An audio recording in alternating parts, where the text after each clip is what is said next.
Why is this explosion happening? I think the explosion is probably most likely to be in the eastern part. It's less of an explosion here in Alberta, but we have had the ticks for several decades. That carry the bacteria? Correct, and we've even had the bacteria since about 1994 is the first time that we actually could prove we had the bacteria here. So I don't know that it's so much an explosion here, but people are looking. There was a gap, and now we filled the gap by looking for the ticks. We're finding the ticks. So perhaps it was there all along, because there's problems in diagnosing Lyme disease. There's no actual test the bacteria exists. There's a treatment, antibiotics, sure, but hard to get? Exactly. The diagnosis is really difficult because a blood test is not a good blood test.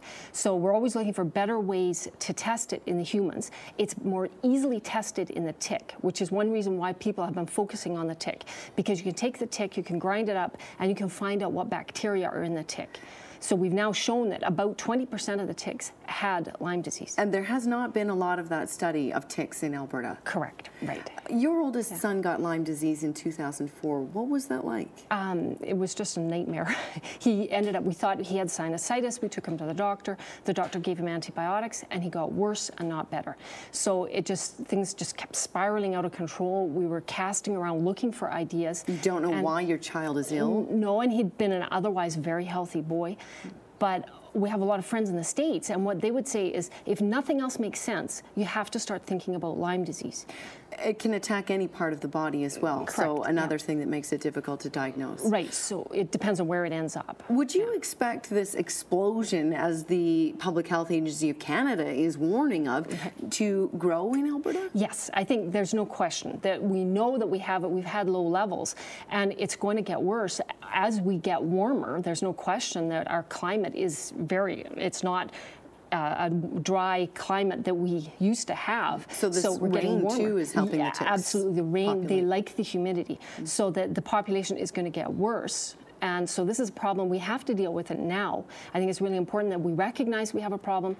We had a gap in knowledge. You used to see the maps would stop at the Alberta-Saskatchewan border. So now we have the information. We finally have... Ticks are here. They are. And we have this big accumulation of knowledge. Now, we need to act on it. We need to come up with some solutions here.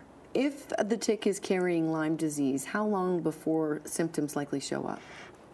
Generally, it's supposed to be about 3 to 30 days before, if you're lucky enough, you get a rash. But some people don't get the rash.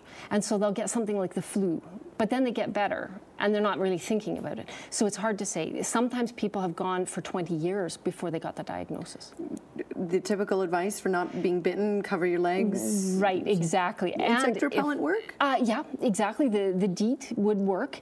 But I think the biggest thing is recognize that it's a possibility. So if you think you're sick, go to the doctor. Thank you for being here.